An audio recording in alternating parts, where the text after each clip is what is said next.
क्यों नहीं करते?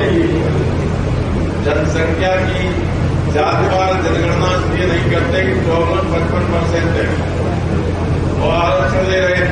जब देते भी है जो थोड़ा बहुत तो 27%, तो लोग मांग करेंगे 54% तो यार ये करना मत कराए।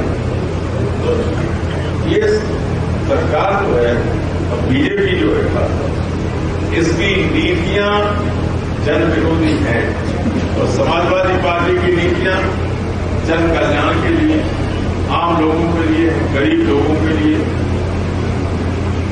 हमारे नेता से तुलना बीजेपी के किसी नेता की नहीं की जा सकती, चाहे नेताजी रहे हों पहले तक, चाहे वह अखिलेश हों हमारे अध्यक्ष तक, कोई मुकाबला बीजेपी के किसी नेता का। बीजेपी के यहाँ जो मुख्यमंत्री हो उनकी भाषा हमने देखी हो, हम उस पर कोई कमेंट नहीं करना चाहते, लेकिन कोई भला आदमी उसको कभी स्वीकार नहीं कर सकता। उनका केवल सुप्रीम कोर्ट ने कर्तव्यों का इस तरह से किसी की जमीन पर कब्जा मत कीजिए, सरकार गुंडों की तरह काम कर रही है, कहा कि नहीं कहा? आप समझ लीजिए, हम कहें मुकदमा कायम हो जाएगा, अब सुप्रीम कोर्ट तक बोल हो जाएगा, तो पहले गुंडों की तरह काम कर रही सरकार।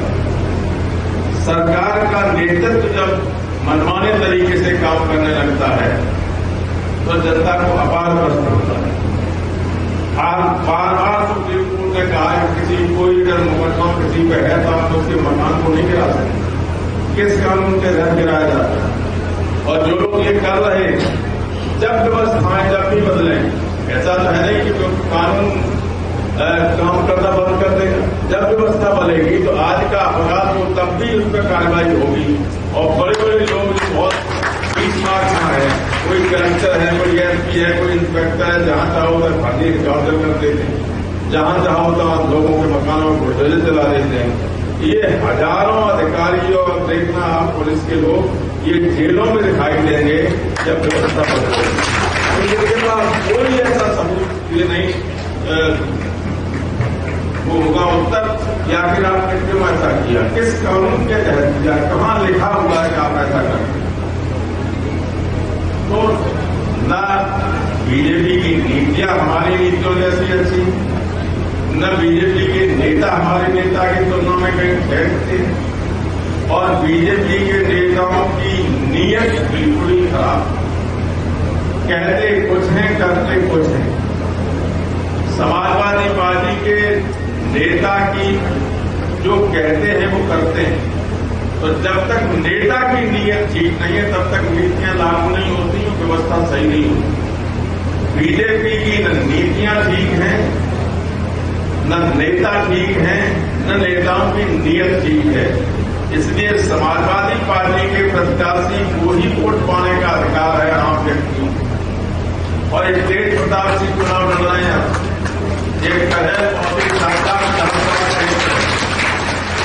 पिछले सारे रिकॉर्ड तोड़ दीजिएगा और देखे रहिए आपका वोट कटने न पाए। ये जिम्मेदारी केवल नेताओं की नहीं है, इसका वोट डालने का अधिकार सबसे महत्वपूर्ण अधिकार लोगों के हाथ में होता है।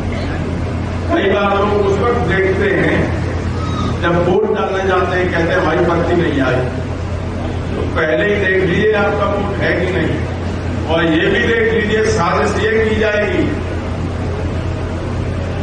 कि करहल में खेड़ा में वोट है और पोलिंग लगा दी जूनियर हाई स्कूल, आधा घर वहां वोट डाला, वहीं सब लाइन खड़े मांगे कि तुम्हारा वोट ही नहीं है, वोट दूंगा, लेकिन 2 किलोमीटर दूर कर दिया।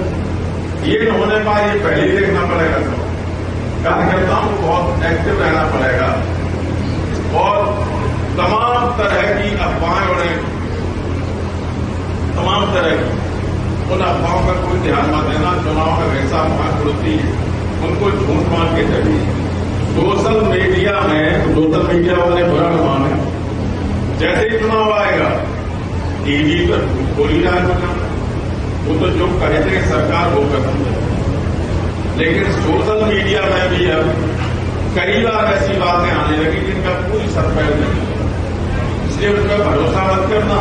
जो सामने दिख रहा है उसको देखिए।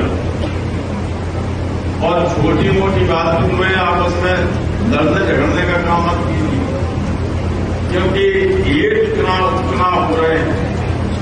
अगर इसमें हमारा प्रदर्शन लोकसभा चुनाव जैसा रहा तो 27 में फिर आपकी सरकार बनने से कोई रोक नहीं।